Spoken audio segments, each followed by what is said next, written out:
అలానే మిస్ఎస్రావు ఎకరం 12 కోట్ల రూపాయలు విలువ చేసేటువంటి భూమిని ఒక్క రూపాయికి ఎవరైనా ఇస్తారా? ఇవ్వరు. కానీ కేసీఆర్ గారు ఇచ్చారు. ముఖ్యమంత్రిగా ఉన్నప్పుడు ఎవరికి ఇచ్చారు? విశాఖ పీఠాధిపతి స్వరూపానందేంద్ర సరస్వతికి ఇచ్చారు. ఎంత ఇచ్చారంటే దాదాపుగా 2.5 ఎకరం ఇచ్చారు. ఆల్మోస్ట్ 30 కోట్ల ఆస్తి 3 రూపాయలకి ఇచ్చారు. 2.5 రూపాయికి 30 కోట్లు విలువ చేసేటువంటి భూమిని కూకాపేటలో ఇచ్చారు. రాజశ్యామల ఆలయము, వేద పాఠశాల ఇలాంటివన్నీ నిర్మించడానికి ఆయనకి అక్కడ ఇచ్చారు. ఆ సమయంలోనే ఆయన ఎకరం 100 కోట్లకు అమ్మారు కేసీఆర్ గారు ప్రభుత్వ భూముల్ని. మరి స్వరూపానందేంద్ర సరస్వతి విశాఖ పీఠాధిపతి, ఆంధ్ర స్వామీజీకి ఇక్కడ 2.5 రూపాయికి 30 కోట్ల రూపాయల ఆస్తి ఎవరు ఇస్తారా? ఇచ్చినటువంటి కేసీఆర్ గారిని ఎవరన్నా ప్రశ్నించారా? ప్రశ్నించరు, నిలదీయరు. ఇప్పుడు హైదరాబాద్ సెంట్రల్ యూనివర్సిటీకి సంబంధించినటువంటి భూముల్ని వేలం వేసి ప్రభుత్వం డబ్బుని సేకరించాలి అని ఆలోచిస్తూ ఉంటే దాని మీద కోర్టుకు వెళ్ళి ఏం చేశారో మనందరికీ తెలుసు. హైడ్రా విస్తరించడానికి ప్రయత్నం చేస్తుంటే ఈ కల్వకుంట్ల ఫ్యామిలీ ఏం చేస్తుందో మనందరం చూస్తూ ఉన్నాం. ఆంధ్ర వాళ్ళు, ఆ గుప్పిడి ఆంధ్ర వాళ్ళు దాచుకున్నారు తెలంగాణ సంపదని అని చెప్పి ఎప్పుడు చెప్పేటువంటి కేసీఆర్ గారు మళ్ళా అదే పాటను రజతోత్సవాల్లో కూడా వినిపించారు. మరి ఈయన చేసిన పని ఏంటి? ఇంకోటి చిన్నజీఆర్, ఈయన యాదాద్రి టెంపుల్ డెవలప్మెంట్ అథారిటీ కింద ఉన్నటువంటి భూమిని అక్కడ 4-5 కోట్ల రూపాయలు ఎకరం ఉంటే 16 లక్షల రూపాయలకి 3.5 ఎకరం ఇచ్చేశారు. దాదాపు 2 ఎకరాల చిల్లర అన్నారు, 3.5 ఎకరం కాదు, 2 ఎకరాల 30 గుంటలే అన్నారు. సో అది ఇచ్చేశారు. 16 లక్షలకి 2 ఎకరాల 30 గుంటలు ఇచ్చేశారు. అక్కడ ఎకరం 5 కోట్ల దాకా ఉంటుందని అన్నారు. ఇక కేసీఆర్ గారి పరిపాలన మొత్తం కనుక 10 ఏళ్లలో చూస్తే రైట్లో చిరంజీవి, లెఫ్ట్లో స్వరూపానంద. మీకు 2018కి వచ్చేటప్పటికి రైట్లో స్వరూపానంద, లెఫ్ట్లో చిరంజీవి. 2023కి వచ్చేటప్పటికి లెఫ్ట్ రైట్ స్వరూపానందే. చిరంజీవి స్వామి ముచ్చెంతుల్లో కలిసిపోయారు. ఎందుకు ఇవన్నీ చేశారంటే రాజశ్యామల యాగం చేస్తే అధికారంలోకి వస్తారు, రాజశ్యామల యాగం చేస్తే ప్రత్యర్థి పార్టీలు నిర్వీర్యం అయిపోతాయి, చండీ యాగం చేస్తే ప్రత్యర్థి పార్టీలో ఉండేటువంటి లీడర్లు చురుగ్గా ఉండరు, వాళ్ళు నాశనం అయిపోతారు. ఇలాంటివి అన్నీ కూడా మూఢనమ్మకాలని పెంచి పోషించారు అనేది ప్రధానమంత్రి నరేంద్ర మోడీ గారు కేసీఆర్ గురించి చెప్పినటువంటి మాట ఎన్నికల సమయంలో. మరి ఇదంతా నేను ఎందుకు చెప్తున్నానంటే సేమ్ ఇలాంటిదే 2019-24 మధ్యలో జగన్మోహన్ రెడ్డి గారు కూడా చేశారు. బేసికల్గా ఆయన క్రిస్టియన్ జగన్మోహన్ రెడ్డి గారు. ఆయన్ని హిందూ మతంలోకి మార్చడానికి కృష్ణానదిలో కలిపారు స్వరూపానంద. దానికి బహుమానంగా శారదాపేటానికి 15 ఎకరాలు ఊరికనే ఇచ్చారు ప్రభుత్వ భూమిని. సీన్ కట్ చేస్తే జగన్మోహన్ రెడ్డి గారు 2024లో ఓడిపోయారు. రాజశ్యామల యాగం చేశారు.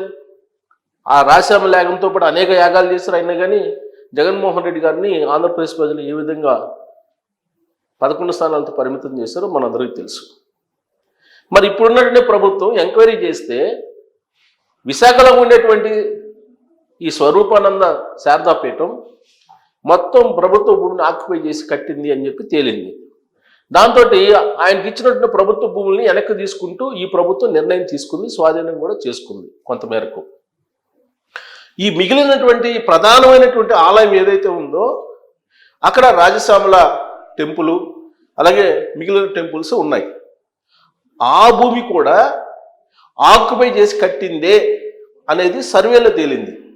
కాకపోతే ఎప్పుడో ఇతను స్వరూపానంద విశాఖకి అద్దెకు వచ్చి ఆ అద్దె ఇంట్లో ఉంటే ఆ అద్దె ఇంటి ఓనర్కి సంబంధించినటువంటి స్థలం అది, దాన్ని ఆక్యుపై చేసి ఆ టెంపుల్ని కట్టారు అనేది స్థానికులు చెప్తూ ఉన్నారు. దానికి సంబంధించిన రిపోర్ట్ కూడా వచ్చింది కొన్ని పేపర్లో. మరి ఇలాంటి ఆరోపణల నడుమ 2019 నుంచి 2024 మధ్యలో సమాంతర ప్రభుత్వాన్ని నడిపినటువంటి స్వరూపానంద ఇప్పుడు ఉక్కిరిబిక్కిరి అవుతున్నారు.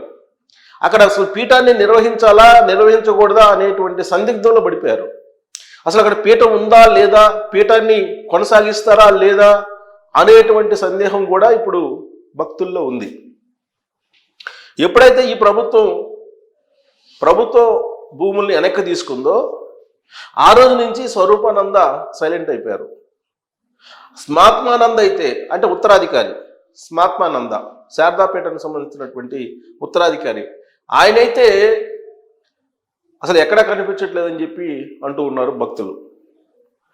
మొత్తం శారదాపేటాన్ని హైదరాబాద్కి షిఫ్ట్ చేశారా అని అంటే కేసీఆర్ గారు ఇచ్చినటువంటి 2.5 ఎకరం కోకాపేటలో ఉంది కదా, అక్కడికి షిఫ్ట్ అవుతున్నారు. టోటల్గా విశాఖలో శారదాపేటని లేకుండా షిఫ్ట్ చేస్తున్నారు అనేటువంటి టాక్ ఇప్పుడు తాజాగా వినిపిస్తుంది.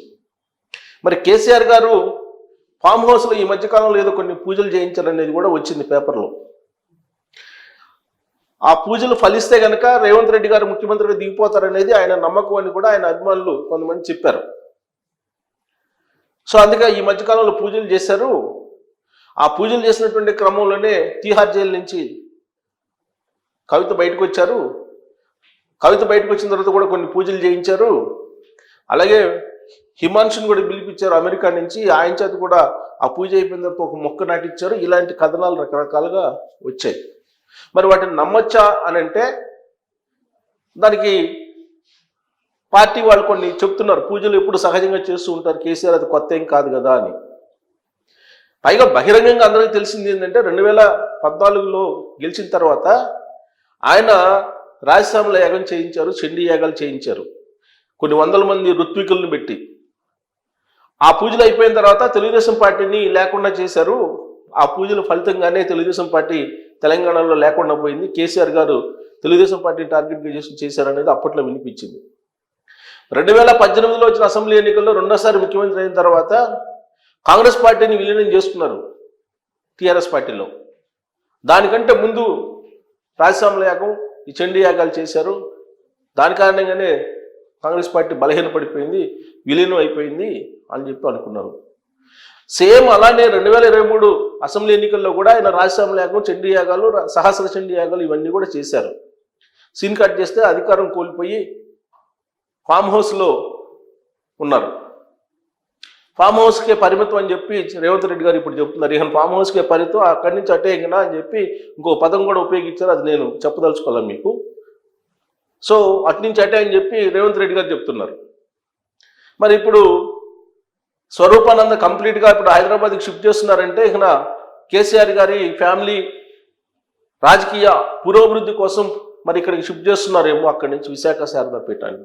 లేదా అక్కడ ఉన్నటువంటి మొత్తం ప్రభుత్వం అక్కడ ఆక్రమించి భూమి ఉంది కాబట్టి దాన్ని వెనక్కి తీసుకుంటుంది కాబట్టి ఉండలేనటువంటి పరిస్థితుల్లో ఇక్కడ షిఫ్ట్ అవుతున్నారు అనేది ఒకటి. ఇక చిన్నజీఆర్ స్వామి, ఈ చిన్నజీఆర్ స్వామికి సంబంధించినటువంటి విష్ణు స్వామి అని ఒక ఆయన ఉన్నారు. ఆయన తత్వం అంతా ఈ మధ్య బయటకు వచ్చింది. ఈ ముచ్చింతల్లో అక్కడ భూములు ఎంత కేటాయించారో అక్కడ కార్యక్రమం ఇవన్నీ కూడా మనం చూసాం.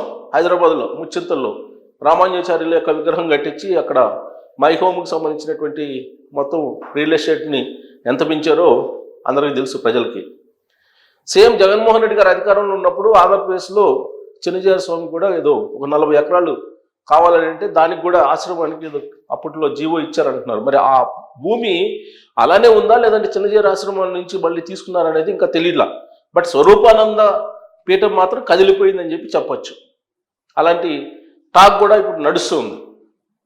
చిన్నజీఆర్ స్వామి అలాగే స్వరూపానంద వీళ్ళిద్దరికి పోలాభిషేకం చేశారు. ఒక పక్క కేసీఆర్ గారు, ఇంకొక పక్క జగన్మోహన్ రెడ్డి గారు కూర్చొని. జగన్మోహన్ రెడ్డి గారు తన ఆత్మ అని చెప్పి ప్రకటించుకున్నాడు స్వరూపానంద. చిన్నజీఆర్ అయితే అసలు కేసీఆర్ గారు మొత్తం తానే అన్నట్టుగా వ్యవహరించారు. మరి ఈ ఇద్దరు స్వామీజీలు ఇప్పుడు హైదరాబాద్ని బేస్ చేసుకొని మాత్రమే పరిమితం కాబోతున్నారు, పరిమితం అయ్యారు అని చెప్పి తెలుస్తుంది. మరి రాబోయే రోజుల్లో మళ్ళా వాళ్ళ ఆత్మలను బయటికి తీసుకొస్తారా, బయటికి తీసుకురావడానికి పూజలు మళ్ళీ మొదలు పెడతారా, లేదంటే ఇప్పటికైనా ఈ జరిగినటువంటి వ్యవహారాలని రివ్యూ చేసుకొని వాళ్ళు పూజా పునస్కారాలకే పరిమితం అవుతారా, లేదంటే ఆంధ్ర రాష్ట్ర పరిపాలన మీద, తెలుగు రాష్ట్రాల పరిపాలనలో మళ్ళా జోక్యం చేసుకోవడానికి వాళ్ళకు ఉండేటువంటి శక్తుల్ని ప్రయోగిస్తారా? ఆ శక్తుల్ని ప్రయోగిస్తే అవి ఫలిస్తాయా అనే దాని మీద మీరు కామెంట్ చేయొచ్చు. Thank you.